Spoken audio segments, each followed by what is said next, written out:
వర్మ గారు, పాలిటిక్స్ మీకు చాలా ఇంట్రెస్టా లేక కేవలం కేసీఆర్ గారి ముక్కుతో మాత్రమే ఆగిపోతుంది? పాలిటీషియన్ అనేవాడు పెద్ద ఎదవ, లంచగొండి, లేకపోతే ఇది పవర్ మాంగర్ అనేది ఇప్పుడు కాదు, నాకు ఊహ తెలిసినప్పటి నుంచి పాలిటీషియన్కి ఉన్న పేరు అదే. యుద్ధాలు జరుగుతున్న టైంలో, మహాభారతం టైంలో కూడా కొంతమంది ఎక్కువ ఇంటెలిజెంట్ వాళ్ళు.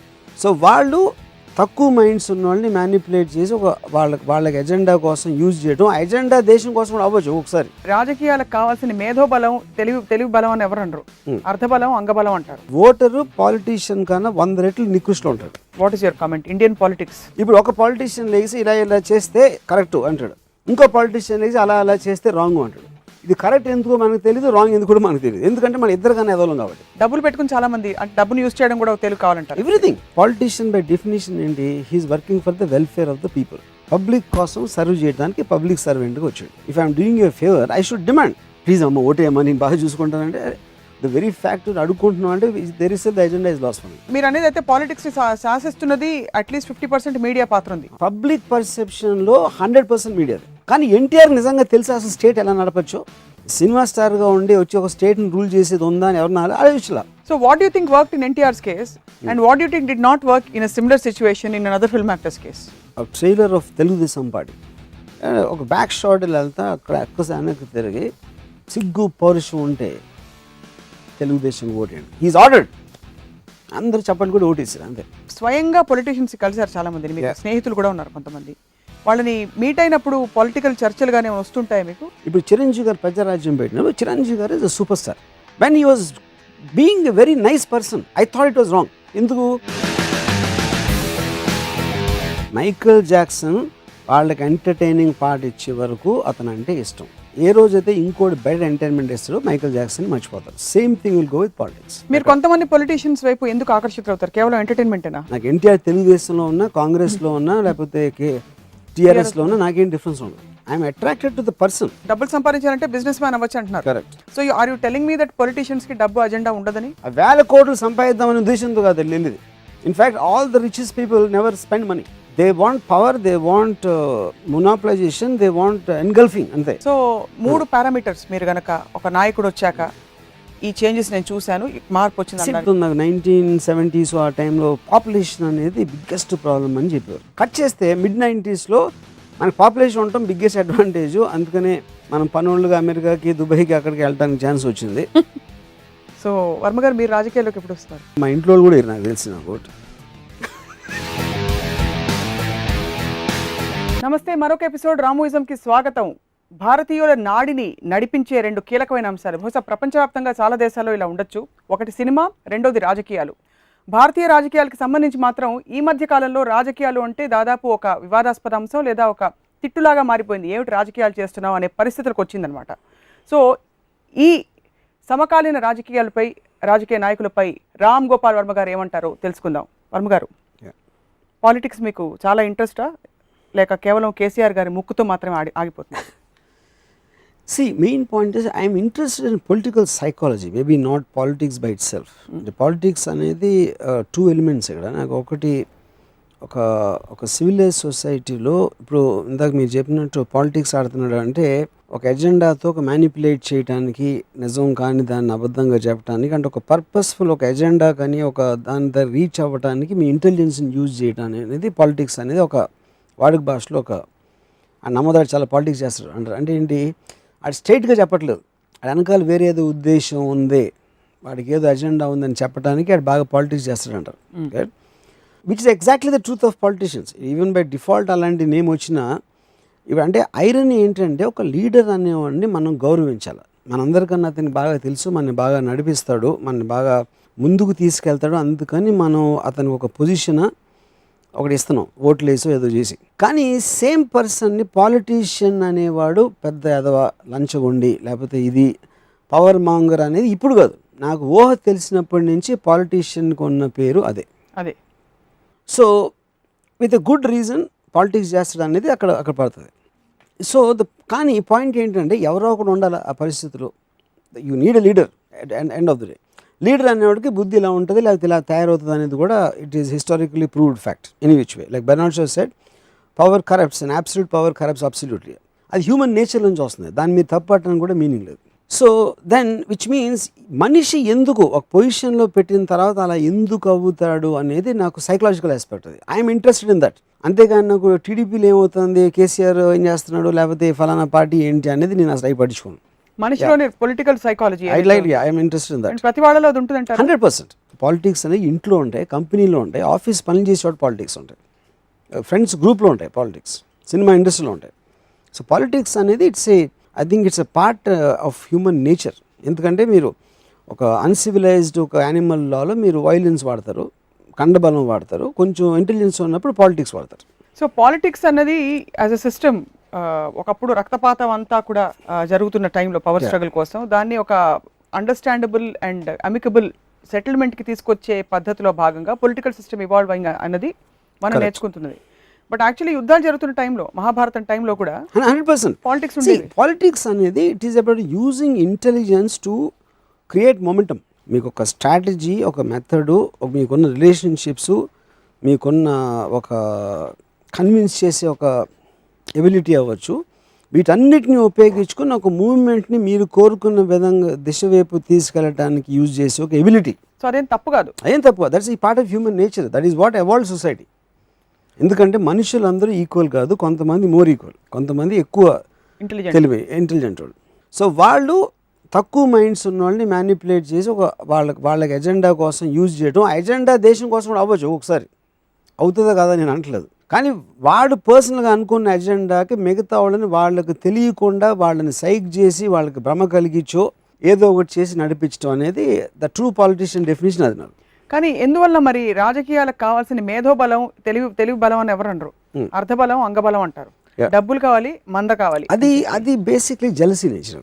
పాలిటిషియన్ అంటే ఇప్పుడు ఎవరైనా ఒక పెద్ద పొజిషన్లో ఉన్నప్పుడు అంటే ఇప్పుడు ఫర్ ఎగ్జాంపుల్ ఒక చాలా పెద్ద పాలిటిషియన్ ఉన్నారు, ఆయనకి 1,00,000 కోట్లు ఉన్నాయంట అని చెప్తారు.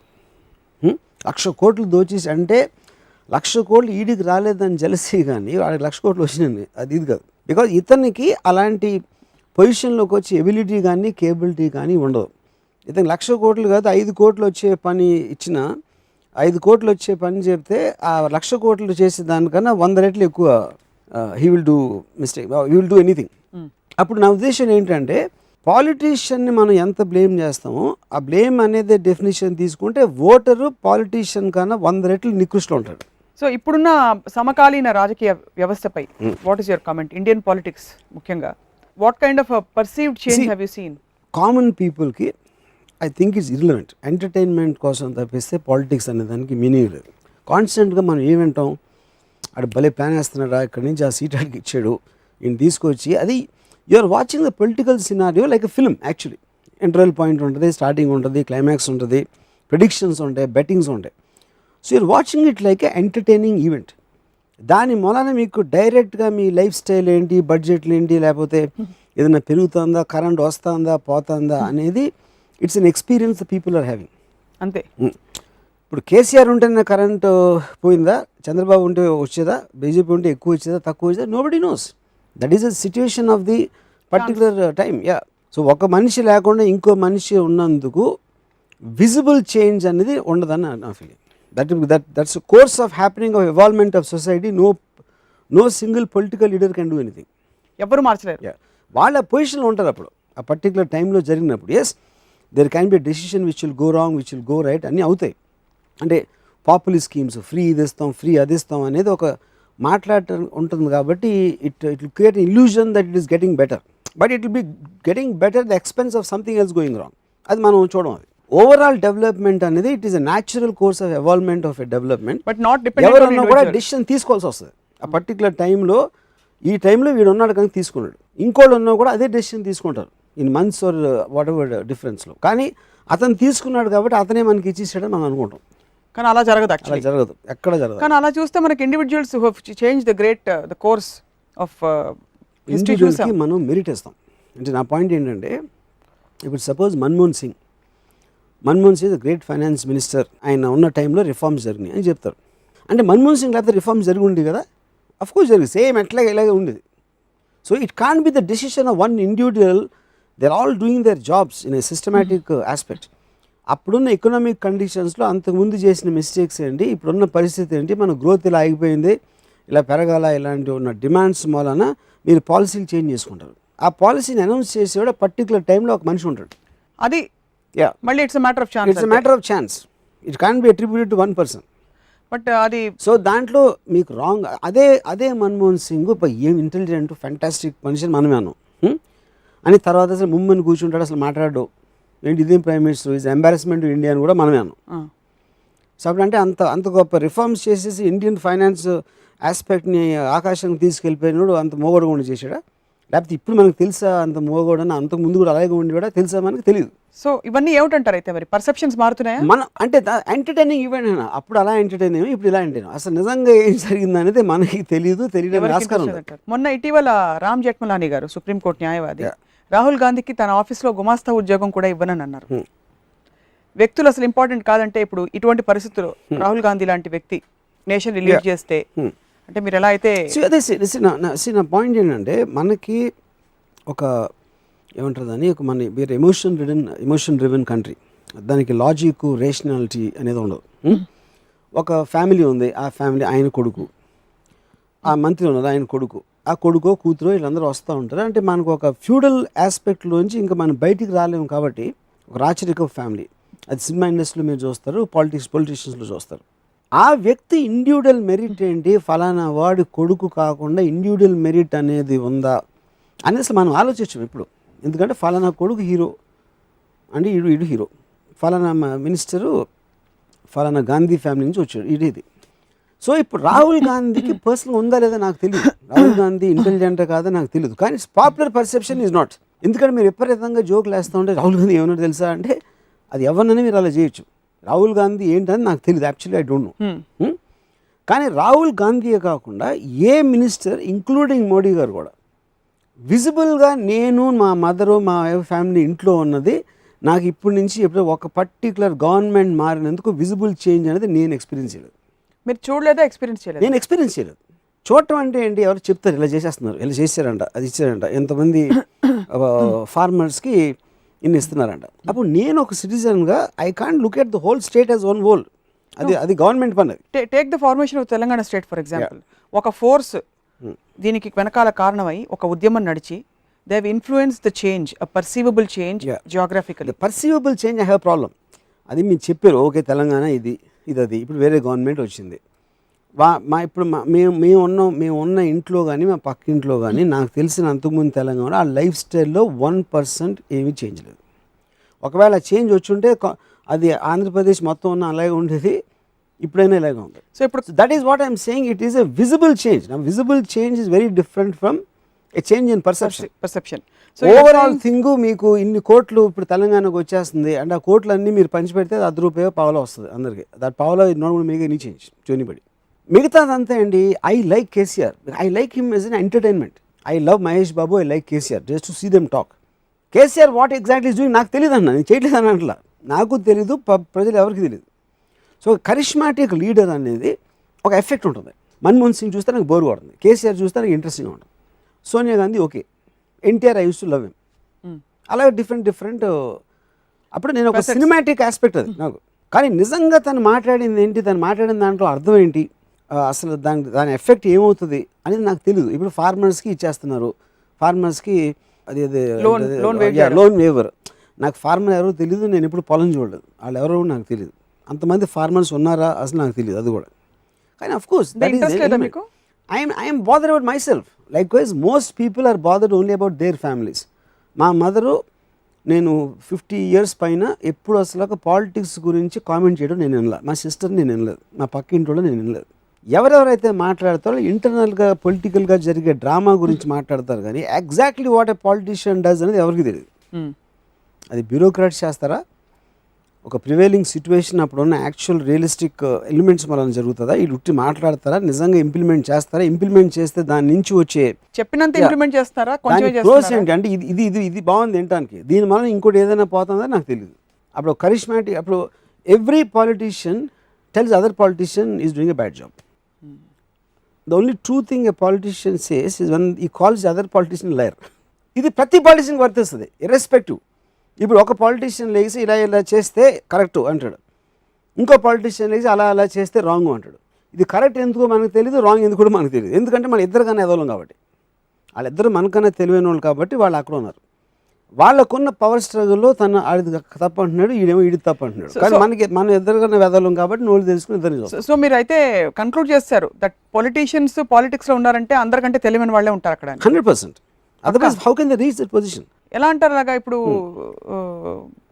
డబ్బులు పెట్టుకుని చాలా మంది అంటే డబ్బును యూజ్ చేయడం కూడా తెలివి కావాలంటారు. ఎవ్రీథింగ్. ఇప్పుడు తెలివి అనేది it is not about inventing కదా. తెలివి it is about playing with people's minds, it's about manipulating, it's about getting certain. ఇప్పుడు మనం ఏంటి చాలాసార్లు ఏమింటాం, పాలిటీషియన్ నాకు ఓటేయండి. పాలిటీషియన్ బై డెఫినేషన్ ఏంటి? He is working for the welfare of the people. Public కోసం సర్వ్ చేయడానికి పబ్లిక్ సర్వెంట్గా వచ్చాడు. అవును. నువ్వు ఫేవర్ చేయడానికి వచ్చి వాళ్ళని అడుక్కోవడం ఏంటి అసలు? ఫస్ట్ ఆఫ్ ఆల్ నాకు నేను వచ్చి నీకు దానం అయిపోతున్నా, నా తెలివో లేకపోతే నా శ్రమో నా డబ్బులో నా ఏదో నా position. If I'm doing you favour I should demand, please అమ్మ ఓటేయమ్మా నేను బాగా చూసుకుంటానంటే ద వెరీ ఫ్యాక్ట్ అడుక్కుంటున్నావు అంటే there is the agenda is loss for me. So అయితే ఏ పాలిటీషియన్ మీద మీకు ఎప్పుడు నమ్మకం కుదరలే? నమ్మకం క్వశ్చన్ కాదు. I respect politician more than the people, that's what I'm saying. ఎందుకంటే వాళ్ళు ఒక డెమోక్రటిక్ ప్రాసెస్లో ఒక ఫ్యూడలిస్ట్ రాజు పెట్టి ఓటు అయిపోతే నరికేస్తాను అంటాడు ఒక డిక్టేటర్, లేకపోతే నేను చెప్పింది చేయకపోతే నరికేస్తాను అంటాడు. అది డెమోక్రటీలో కుదరదు కాబట్టి దండం పెడతారు. వాళ్ళిద్దరు ఎజెండా కూడా పవర్ అనేది అంటున్నాను. అజెండా మాత్రం power. The means of how you're asking for that power to be granted differs between feudalism or dictatorship or democracy. So అహింసావాదం, గాంధీ గారు అహింసావాదాన్ని ఒక అస్త్రంలా యూజ్ చేసి ఇండియాకి ఫ్రీడమ్ తెచ్చిపెట్టారు. You think there was politicizing or politicking there? See, 100%. The point is ఎవరైనా ఒక method నేను ఒక కొత్తగా సినిమా తీస్తే నాకు పేరు వస్తుందని అనుకుంటా, అందరూ తీసేది కాకుండా. కొంతమందికి ఐడియా రావచ్చు, కొంతమందికి ఐడియా వచ్చి ఫెయిల్ అవ్వచ్చు, ఒకళ్ళ ఐడియా సక్సెస్ అవ్వచ్చు. ఓకే, కానీ ప్రతి ఒక్కళ్ళ ఎజెండా ఏంటి? నేను ఒక డిఫరెంట్గా చేయాలి. అది గాంధీ గారు ఒకలాగా చేశారు, సుభాష్ చంద్రబోస్ ఇంకోలాగా చేసి ఉండొచ్చు, ఎవరో ఇంకోలాగా చేసి ఉండొచ్చు. విచ్ ఎవర్ వాళ్ళ ఇది బట్టి.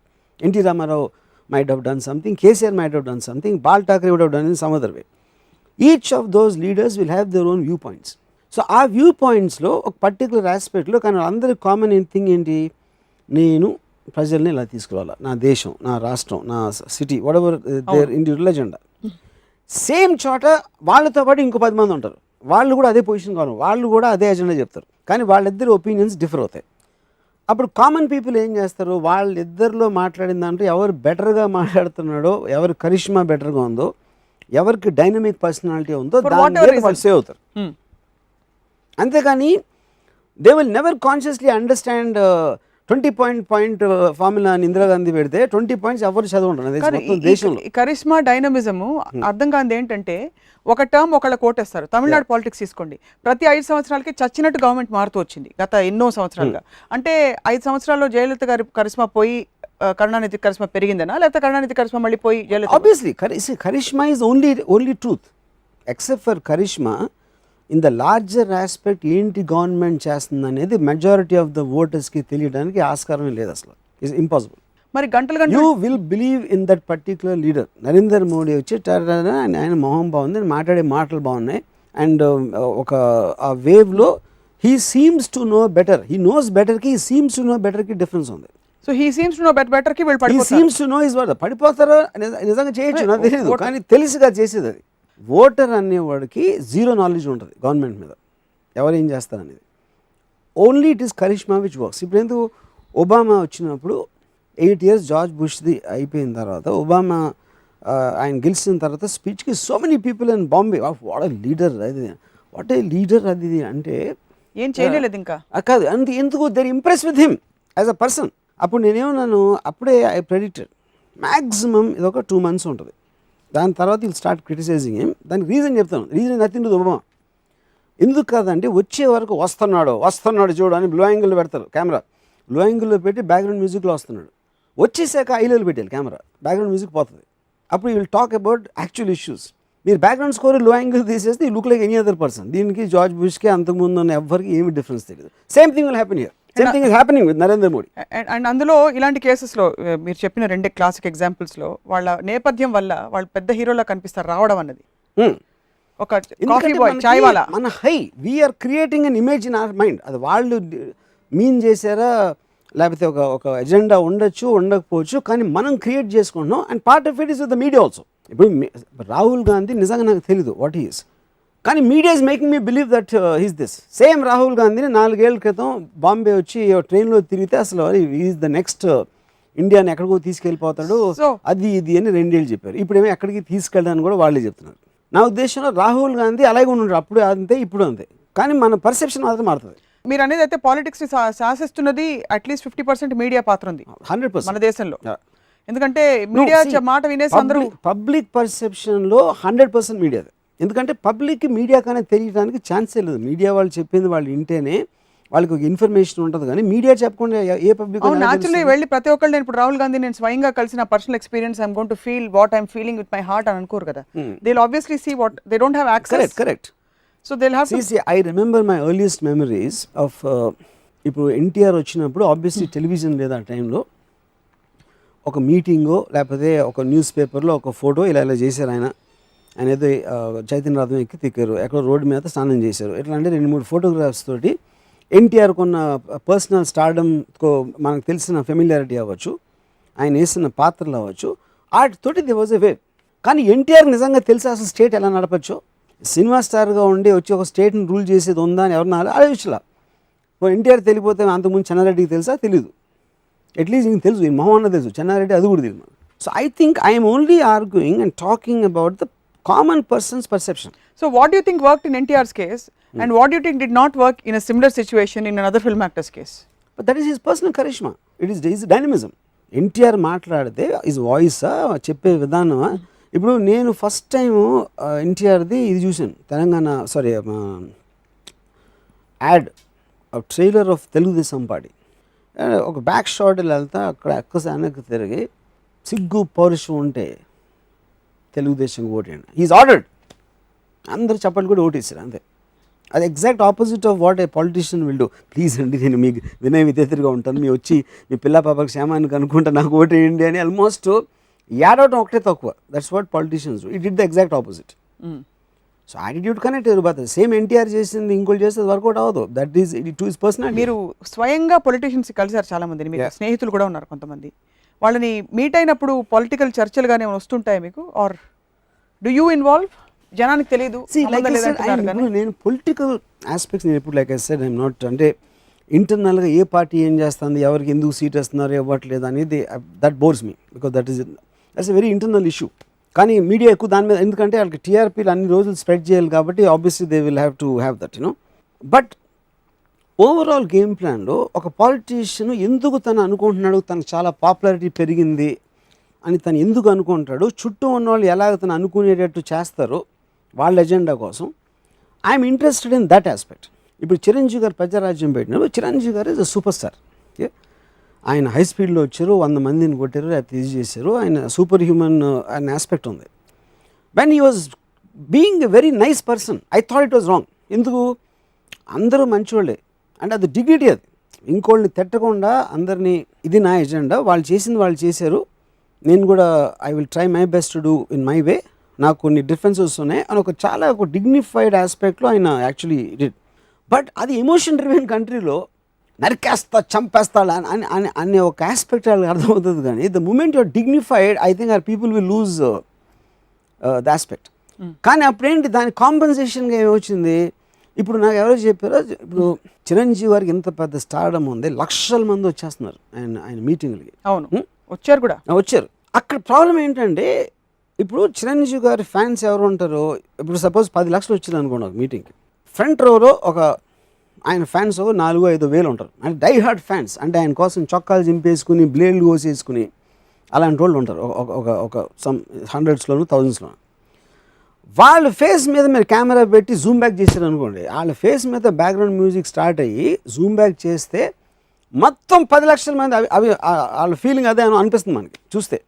అదేంటి చిరంజీవి గారి పాయింట్ ఆఫ్ వ్యూ, అయితే చిరంజీవి గారి వెనకాల ఉన్నవాళ్ళు ఆయన సజెషన్లో షార్ట్స్ చూస్తున్నాడు. కానీ యాక్చువల్ ట్రూత్ ఏమవుతుందంటే, అవ్వడానికి ఛాన్స్ ఉందంటే ఆ 10 లక్షల్లో 5 లక్షల మంది తెలుగుదేశం వాళ్ళు అవ్వచ్చు, ఏం ఆడుతున్నారు చూద్దాం రారా అని వచ్చి ఉండొచ్చు, లేకపోతే ఇంకేదో పార్టీ వాళ్ళు ఉండొచ్చు, ఇంకోటి ఏదో ఎంటర్టైన్మెంట్ కోసం వచ్చి ఉండొచ్చు, తెలియదు. That doesn't mean anything.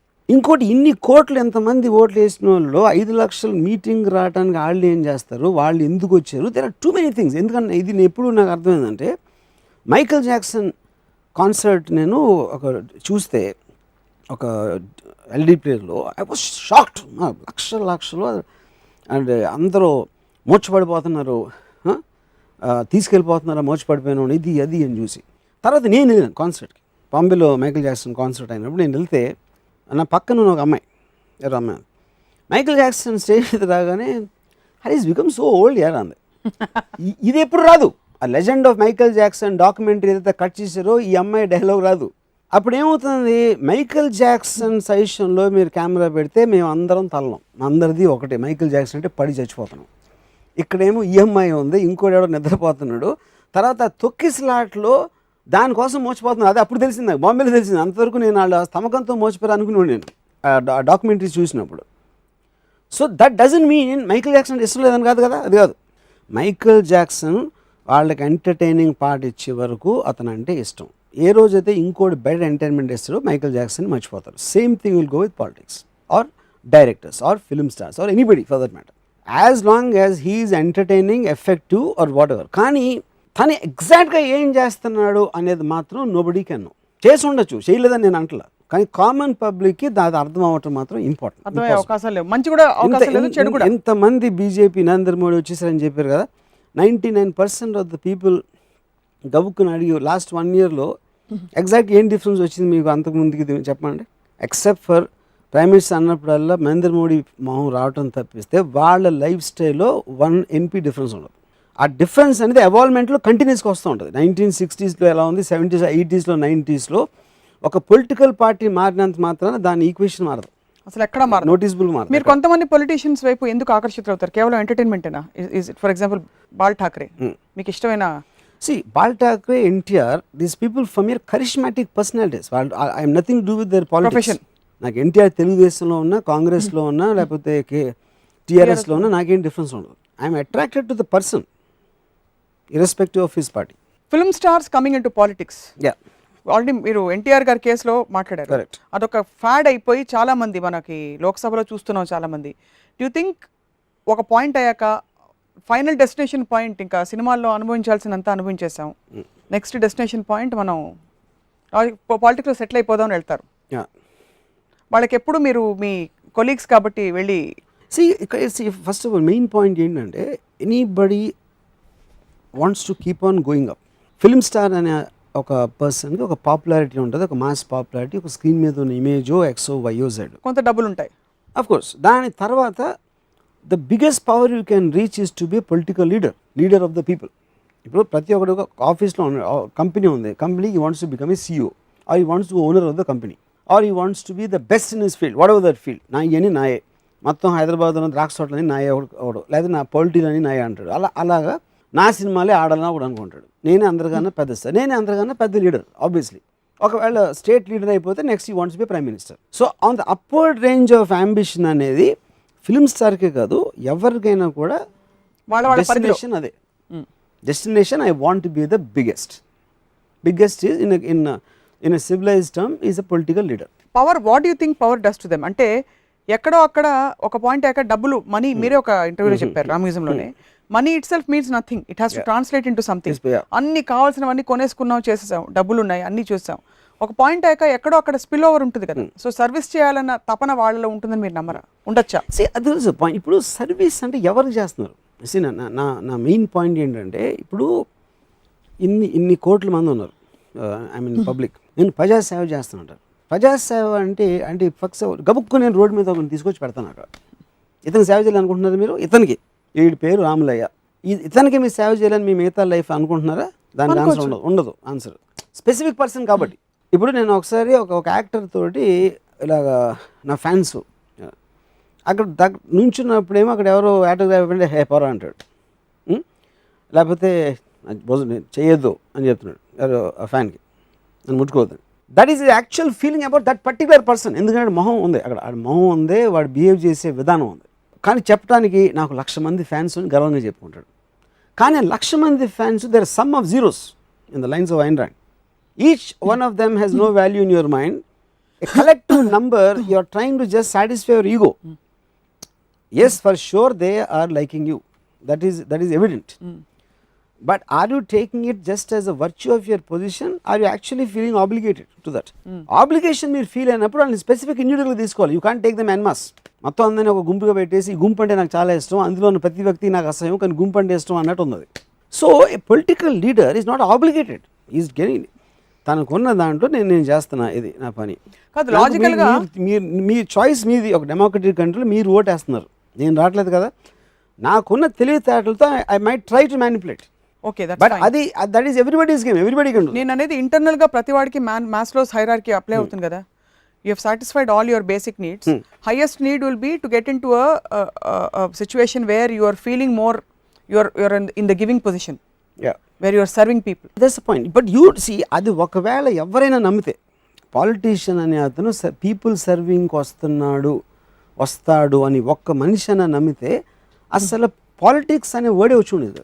Politician అనేది on a lowest despicable person Bernard Shaw time నుంచి, ఇప్పుడు నేను చెప్పేది 100 years బ్యాక్ నుంచి అదొంది. ఏది డెమోక్రటిక్ కంట్రీ అనేది ఎప్పటి నుంచి వచ్చిందో పాలిటీషియన్ నమ్మటం అనేది ఆపేశారు అప్పటి నుంచి. ఫ్యూడలిజంలో పాలిటీషియన్ అనేది అలా లేడు, ఆ బలంతో నోరు భరించాలి ఎవరుంటాడు. డెమోక్రటిక్లో అది లేదు కాబట్టి వీడంతా చేసి ఎక్కుతున్నాడా మన మీద అని చెప్తారు. యూనో, నేను ఒక పర్టికులర్ నా క్లోజ్ అండ్ పొలిటికల్ లీడర్ని నేను ఒకటి అడిగాను, ఈ ప్రజాసేవ అనేది నీ పాయింట్ అయితే నువ్వు ఓట్లు వేయమని అడిగావు. వాళ్ళు ఏం చేశారు, నీ కాన్స్టిట్యున్సీలో నీకు ఒక 50% ఓట్లు నీకు వచ్చినాయి, 40% నీ అపోనెంట్కి వచ్చినాయి. నువ్వు సేవ ఏమో అందరికీ కలిసి చేస్తున్నావు. అవును, అందరికీ. రిజల్ట్ వచ్చేసిన తర్వాత నీకు ఓటు వేసిన వాళ్ళు, ఓటు అయిన వాళ్ళు వాళ్ళందరూ నీ మనుషులు అయిపోయారు కదా. అవును. అప్పుడు నీకు ఓటు అయిన వాళ్ళు కూడా నీకు ఓట్లు వేసే వాళ్ళతో సమానంగా వాళ్ళకి వచ్చేసిందంటే అది ఇన్ దట్ ఇంజస్టిస్ అని అడిగాను. నిన్ను నమ్మినోడికి ఇద్దరికి నువ్వు ఒకే రకంగా సేవ ఎలా చేస్తావు?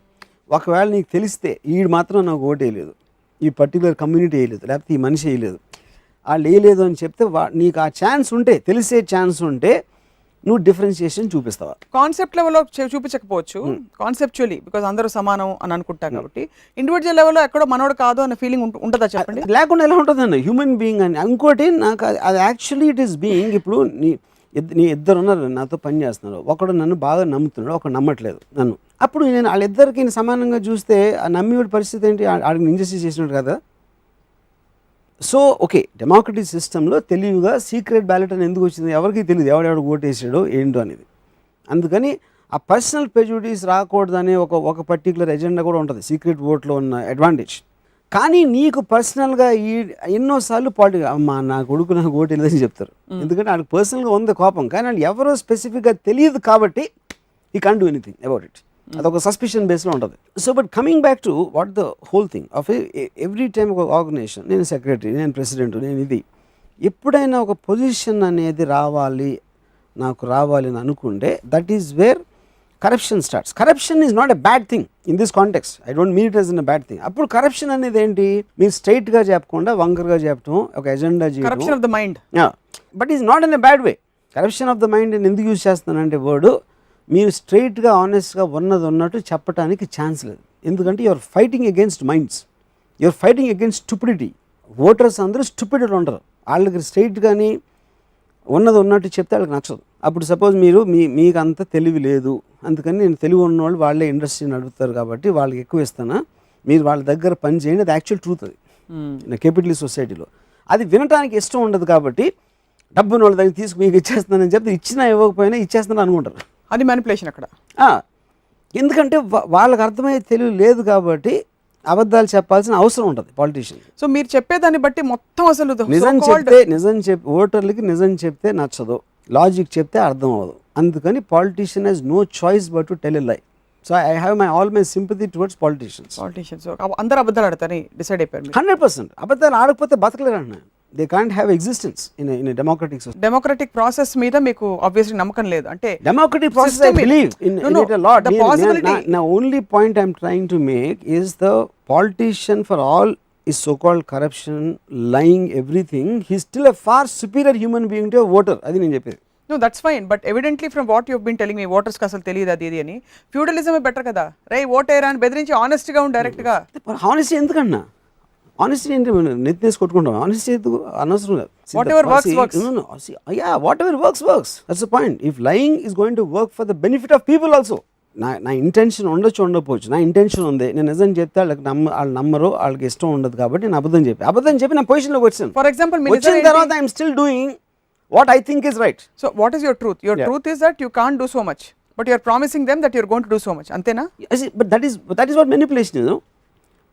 జరగనిది మీకు ఇష్టమైంది, అది ట్రూత్ అయినా కాకపోయినా మిమ్మల్ని నమ్మించేటట్టు చేసి మీ నుంచి నాకు అవసరమైంది నేను తీసుకుంటాం అనేది మెనిపులేషన్ బై డెఫినేషన్. అవును, but how will that benefit people? It will benefit because he is having some belief in it. ఎవరు పర్టికులర్ లీడర్ అయితే ఏముంటే లీడర్కి ఎందుకు వస్తున్నాడు? నేను డబ్బులు కొట్టేయాలని చూస్తున్నాడా, లేకపోతే నేను చిరకాలం అసలు నేను రాజుని అయిపోయి ఒక 20 సంవత్సరాలు 30 సంవత్సరాలు నేను స్టేట్కి నేను నా వంశం పరిపించాలి ఉంటుంది కదా. పాలిటీషియన్కి డబ్బు అవసరం ఉండొచ్చు, కానీ his main thing will be to become a king. Democratic ప్రాసెస్లో కింగ్కి ఎంతవరకు కింగ్ అవ్వగలుగుతారో దాన్ని నిలబెట్టుకోవడానికి మ్యాక్సిమం ట్రై చేస్తాడు. ఎందుకంటే డబ్బులే కావాలంటే ఈ may do business, why should get into politics. అందుకని his interest would be to definitely make the people happy under his rule. ఆ ఇంట్రెస్ట్ లేకుండా ఏ పాలిటిషియన్ రాడు. కానీ ఆ వచ్చే విధానంలో స్ట్రైట్గా చెప్పితే వాళ్ళు ఎక్కదు కాబట్టి he will have to manipulate. ఒకటి people, second is his own party people, then other party people, and there will be so many other compulsions. ఆయనకి డబ్బులు అవసరం ఉండొచ్చు, లేకపోతే పేరు అవసరం ఉండొచ్చు, ఒక పర్టికులర్ కమ్యూనిటీ హార్ట్స్ గెలవాల్సిన అవసరం ఉండొచ్చు. ఇన్ని రకాల ఆబ్జెక్టివ్స్ మీరు పెట్టుకుని మీరు స్ట్రైట్గా ఎలా ఉండగలుగుతారు? ఎలా పాసిబుల్ అది? డబ్బులు సంపాదించాలంటే బిజినెస్ మ్యాన్ అవ్వచ్చు అంటున్నారు. Correct. So are you telling me that పొలిటీషియన్స్కి డబ్బు అజెండా ఉండదని? Agenda that can't be the main agenda. Okay, మీకు అక్కడ అవసరం రావచ్చు, వెళ్ళిన తర్వాత ఎంతో డబ్బు అవసరం ఉండొచ్చు, లేకపోవచ్చు, కానీ డబ్బులు సంపాదించే ఉద్దేశంతో మాత్రం I do not believe anybody gets into politics. ఇది మీవన్నీ మీరు చెప్తున్నవి అబ్జర్వేషన్ ఆఫ్ వాస్తవాలు లేకపోతే ఒక సంబంధించినవా? My interest, like I said right in the beginning, as a political psychology. That's what I'm trying to say. No? What is a man wants to become something after something. For example, నేను చాలా మంది ఇప్పుడు Dhirubhai Ambani, Mukesh Ambani is the richest man in the country. But I know for a fact అంటే ఏంటి, ఆయన డబ్బులు సంపాదించడం కాదు, ఆయన ఒక టెరిఫిక్ ఎనర్జీ క్రియేట్ చేసి మొత్తం మొనాప్లై చేసి ఇన్ని రకాల అన్నీ నేనే చేసేయాలనే అంబిషన్లోంచి ఒక సైడ్ ఎఫెక్ట్గా ఆయనకి డబ్బులు వస్తున్నాయి. కానీ ఆ 1000 కోట్లు సంపాదిద్దామనే ఉద్దేశంతో కాదు వెళ్ళేది. In fact all the richest people never spend money. They want power, they want monopolization, they want engulfing. అంతే. నేను లేకపోతే అంటే ఆ ప్రైడ్ అనేది ముఖ్యం. మీ లాజికల్ హైరార్కీలో రాము గారు, సినిమా లేకపోతే పాపులారిటీ నుంచి డబ్బు నుంచి రెండింటి నుంచి you go towards political power. ఇప్పుడు పొలిటీషియన్స్ కూడా దండాలు పెట్టేది పెద్ద పెద్ద బాబాలకి, స్వామీజీలకి. మరి లాజికలీ వాళ్ళందరూ బాబాలు అవ్వాలి కదా. బాబాలకి దానికి అది హ్యాబిట్. అది గుడ్ మార్నింగ్ చెప్పేసి వెళ్ళి దండం పెట్టేసి లేకపోతే ఇలా ఆశీర్వాదాలు తీసుకుంటే, ఇందాక మేము చాలా ఎపిసోడ్స్ మనం డిస్కస్ చేసాం. అది that doesn't have any practical bearing of anybody's life. పాలిటీషియన్కి ఉండదు, ఓటర్కి ఉండదు, ఎవరికి ఉండదు. అది గుడ్ మార్నింగ్ గుడ్ బై అలా చెప్పినట్టు ఒక హ్యాబిట్ అంతే. అది వాళ్ళు పవర్ఫుల్. దాని వల్ల ఇప్పుడు ఎవరికి సీట్ ఇవ్వాలా, లేకపోతే వీళ్ళకి ఏమి ఇవ్వాలి, ప్రజలకి ఓటు వేయడానికి అని బాబాని అడగరు. మ్యాక్సిమం ఒక ముహూర్తం పెట్టమంటారు. I doubt beyond that can happen anything. So it's not as powerful as it looks అంటారు బీయింగ్ ఎ బాబా. అప్పుడు ఒకవేళ నువ్వు ఎందుకంటే నువ్వు తప్పుకో నేనే ప్రైమ్ మినిస్టర్ అవుతానంటే నరేంద్ర మోడీ ఇచ్చాడు సీటు. అంత దండం పెట్టు. అంత అది ఏ లిమిట్ వరకు ఉంటే ఆ లిమిట్ వరకు పనిచేస్తుంది అంతే. సో వర్మ గారు, మీరు రాజకీయాల్లోకి ఎప్పుడు వస్తున్నారు? నన్ను కొడతారు పట్టుకుని కాదు, మీరు రాజకీయాల్లోకి వచ్చి మీరు ఇదే మీ ముక్కుసూటితనంతో వాస్తవాలు మాట్లాడి అందరికీ చీఫ్ అనాలిసిస్ ఆఫీసర్ ఆపోజిట్ ఏంటి, ఇప్పుడు వీళ్ళందరూ మీకోసం ఆలోచిస్తాను, అన్నీ వదిలేసుకుని వచ్చాను, నా ఆస్తి అంతా వదిలేసుకుని ఉట్టి ప్రజాసేవ కోసం వచ్చాను అంటే, నేనేమో నా గురించి తప్ప ఎవరి గురించి ఆలోచించినా నేను చెప్తాను. కాబట్టి అప్పుడు బుద్ధున్న ఓటు ఎవడన్నా వేస్తాడా, ఓటు వేయడు. సో నాకు ఒక్క ఓటు కూడా మా ఇంట్లో కూడా వేయరు, నాకు తెలిసి నాకు vote. So I think I'll be even more of a bigger flop in politics.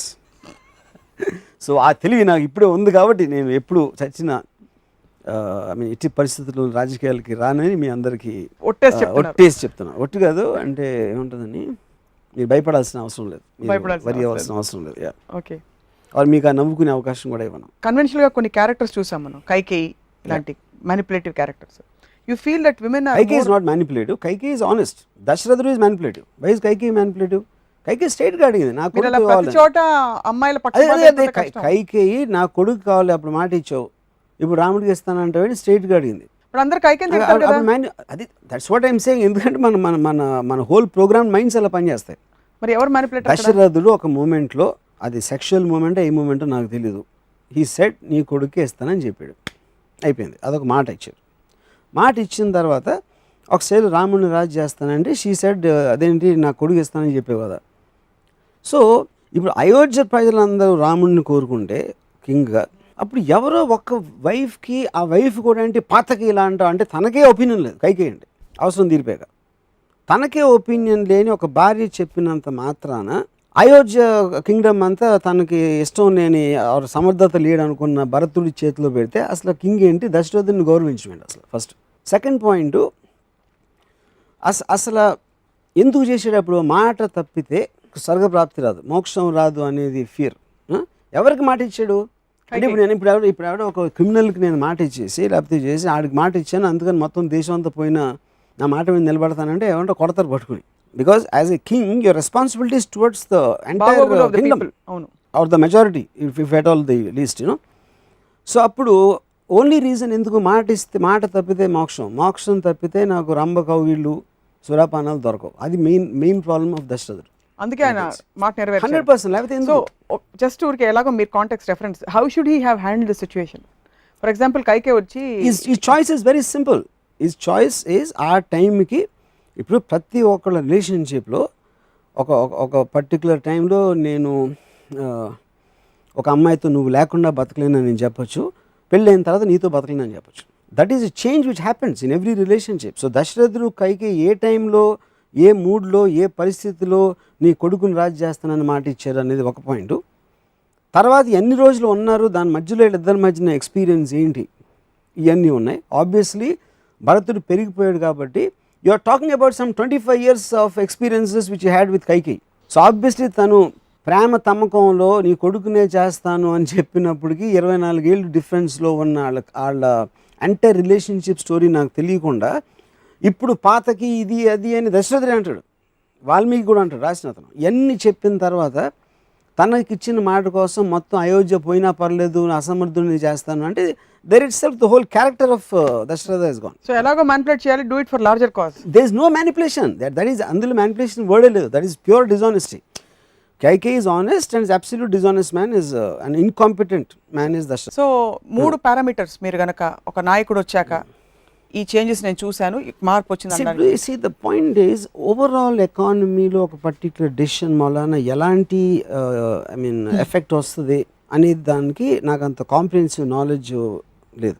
But just as a layman for me to speculate visible effect ఎప్పుడు వస్తుందంటే నాకు సపోజ్ ఒక ర్యాండమ్ దాంట్లో అసలు ఈ ఫ్రీబీసో లేకపోతే కన్సెషన్సో లేకపోతే సబ్సిడీస్ అనేది కంప్లీట్గా అబాలిష్ చేస్తాం. That will be a major change in upheaval. పాజిటివ్గా ఏంటి నెగిటివ్గా ఏంటి అనేది నాకు తెలియదు, ఎందుకంటే everything will have both their effects. ఒక సెక్టర్కి లాభం అవచ్చు, ఇంకో సెక్టర్కి ఇది అవ్వచ్చు. లేకపోతే అంటే ఒక పాలసీ చేంజ్ నేను చెప్పేది, మనకి బాగా తెలిసిన దాన్ని టక్ అనేది లేదు, లేకపోతే మనకు అసలు తెలియని దాన్ని ఉంది అని పెట్టారు అనుకోండి, that will have a direct effect on each of the people. ఇప్పుడు మొత్తం అన్ని షాపులు మీకు ఏది కావాలంటే అది రాత్రి పగలు మొత్తం తెలుసుకుంచుకోవచ్చు, లేకపోతే 2 గంటల కన్నా ఎక్కువ తెరకూడదు. This can be one opposite and that can be one complete other opposite. Like to see a big transformative thing. Yeah. So అదేంటి అంటే ఐ లైక్ టు సీ అంటే నేను అనేది ఒక freedom of an individual, freedom of a పర్సన్కి.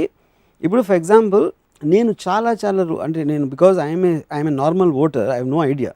నన్ను చాలాసార్లు నేను గుర్తుంది నాకు 1970s ఆ టైంలో పాపులేషన్ అనేది బిగ్గెస్ట్ ప్రాబ్లమ్ అని చెప్పారు ఇందిరాగాంధీ గవర్నమెంట్లో. ఏమైపోతుంది అసలు ఇండియా అంతా నాశనం అయిపోతుంది, అది ఇది అని చెప్పారు. అసలు ఆపరేషన్ చేయించుకోవాలి, పిల్లలు తగ్గించేయాలి, వాళ్ళకి ఇది ఇచ్చారు అది ఇచ్చారు అని చెప్పేసి దే ప్రొవైడెడ్ డూమ్స్డే కాన్స్పిరసీ ఏంటి, 90s మిడ్ 90s వచ్చేప్పటికి అసలు ఇండియా అనేది పాపులేషన్ పెరిగిపోయి భూమిలో కూరుకుపోతుంది అని ఇమేజ్ మాకు ఇచ్చారు. కట్ చేస్తే మిడ్ 90sలో మనకి పాపులేషన్ ఉండటం బిగ్గెస్ట్ అడ్వాంటేజ్, అందుకనే మనం పనులుగా అమెరికాకి దుబాయ్కి అక్కడికి వెళ్ళడానికి ఛాన్స్ వచ్చింది అని చెప్పారు. So which means you are believing what they are saying. అప్పుడు మనకున్న నాలెడ్జ్ మనకన్నా వాళ్ళకి ఎక్కువ తెలుసు కాబట్టి మనం వింటున్నాం.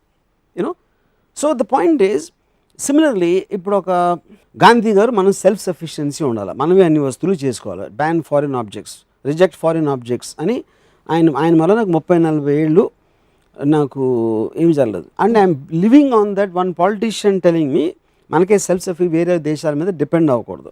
ఒక పర్టికులర్ రోజున మనం రియలైజ్ మనకు అంత కెపాసిటీ లేదు అది చేసుకుని మనం అప్పుడు అందుకు వాళ్ళ దగ్గర నుంచి తీసుకొని ఎంఎన్సీలు తీసుకోవచ్చు. నా suddenly the quality of life increased. So అప్పుడు గాంధీ గారిని నమ్మకపోతే మన క్వాలిటీ ఆఫ్ లైఫ్ 30 ఏళ్ళ క్రితమే ఇంక్రీజ్ అయి ఉండదు నా బిలీఫ్ ఇప్పుడు. సో ఆ టైంలో గాంధీ గారు చెప్పిన పరిస్థితి సిచ్యువేషన్ వేరు, ఆ కాంటెక్స్ట్ వేరు.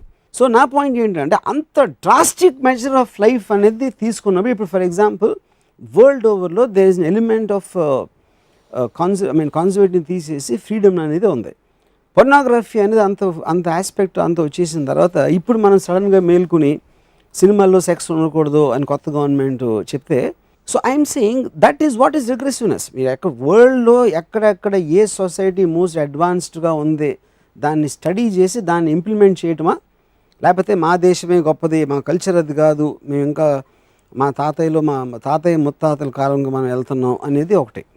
So that also is another regression. ఇప్పుడు తాలిబాన్ వచ్చి మ్యూజిక్ వినద్దు, సినిమాలు చూడదు అంటే అదొక ఎఫెక్ట్. ఏమన్నా చేసేయచ్చు అని ఇంకో గవర్నమెంట్ అంటుంది, అది ఇంకొక ఎఫెక్ట్. అలాంటి kind of A drastic effect ఉన్నప్పుడే మీకు ఒక విజిబుల్ ఇది ఉంటుంది. ఇవన్నీ చిన్న ఇది 5% పెంచుతాం, అదేమో 7% తగ్గిస్తాం, ఇలాంటివన్నీ చేస్తే that won't make any difference anybody. అప్పుడు ఓన్లీ లీడర్ కరిష్మా ఒకటే it work. So having studied the need for power in human beings, యాక్చువల్గా చూస్తే ఇంత పెద్ద country which is ruling the world, America లాంటి దేశం అధ్యక్షుడిని ఒక small group of militants challenge చేసి అసలు అంత పాలిటిక్స్, అంత వ్యవహారం, డెమోక్రసీ, ఓటింగ్ ఏమీ లేకుండా వచ్చి ఛాలెంజ్ చేసి ఓవర్ పవర్ చేశారు. First of all I think it's wrong to say it is an incident ఒక డ్రమాటిక్ ఇన్సిడెంట్ అనేది అంత వరల్డ్ వైడ్ ఒక పబ్లిసిటీ వచ్చిన ఆస్పెక్ట్ అది. But that is not what America or American leadership is about. అది మనకి వేరే థింగ్ అమెరికా ఏం చేస్తుంది, అమెరికాలో కానీ మొత్తం ప్రపంచం దాని మీద ఉన్న ఇన్ఫ్లుయెన్స్ని మనం దీన్ని ఒక ఇన్సిడెంట్ తోటి కంపేర్ చేసి బీరిట్లు చేస్తాం. That is a law and order problem. That is against the law of the land of somebody trying to threaten. That will be taken due course. 26/11 అవ్వచ్చు, లేకపోతే ఇది అవ్వచ్చు, ఏదైనా అవ్వచ్చు. బట్ ఒక కాంటెక్స్ట్ లో మీరు తెలివి గురించి మాట్లాడుతూ డెఫినెట్గా ఇది స్కీమ్ చేసిన వీళ్ళకి తెలివితేటలు ఎక్కువ ఉన్నాయని చెప్పారు. తెలివితేటలు అది పాయింట్. తెలివితేటలు ఆబ్వియస్లీ ఎక్కువ ఉన్నాయి, ఎందుకంటే అమెరికా అనేది తెలివింది. బట్ ఏ సిస్టమ్ అయినా కూడా అప్పటి వరకు డెవలప్మెంట్లో వచ్చిన దాంట్లో they are prepared for what happen till then. ఎప్పుడైతే ఒక ఇండివిజువల్ దాన్ని ఓవర్కమ్ చేసి ఆడికి ఒక కొత్త ఐడియా వచ్చినప్పుడు you are caught by surprise. That happens in the world all the time. It will always happen. So what do you think is the next model for democracy? So I think it will keep on evolving itself and it will become the strongest, which it has already become. I think America, I think it's near perfect. Because ఇప్పుడు అమెరికాలో మనం ఏమంటాం, ఎంతసేపు వీళ్ళందరూ oil కోసం చేస్తున్నారు అంటారు. ఎందుకంటే మన బుర్రలు అంతకు మించి ఆలోచనలు. అమెరికా అనేది ఒక సిస్టమ్, అది Americans is not the point. Accountability అనేది ఒక డిక్టేటర్కి లేదు, ఒక ఫ్యూడలిస్టిక్ లేదు. మేబీ ఇండియాలో అంత ఎక్కువ ఉండదు, అమెరికాలో అసలు ఉండదు ఆ ఫ్రీడమ్. అంటే జార్జ్ బుష్ తలుచుకుంటే వెళ్ళిపోతాడు వారికి. It can't happen. There will be so many systems you have to go through to come to the conclusion because evolved over a period of time to come in to that space. కానీ మనకి అంటే ఇప్పుడు George bush అంత oil war అంటే oil ఇంట్లో పెట్టుకుంటారా George bush oil డబ్బులని తీసుకెళ్ళి what will you do for the money? అది కానీ మనకి బుర్ర లేకపోవటం అని మనం ఆలోచిస్తాం. No individual can actually control anything in a democracy because the very definition of democracy goes for it వస్తారు. కానీ మనం మనుషులుగా ఒకరికి కనెక్ట్ అవ్వాలి కాబట్టి ఒక మనిషి గురించి మాట్లాడతాం.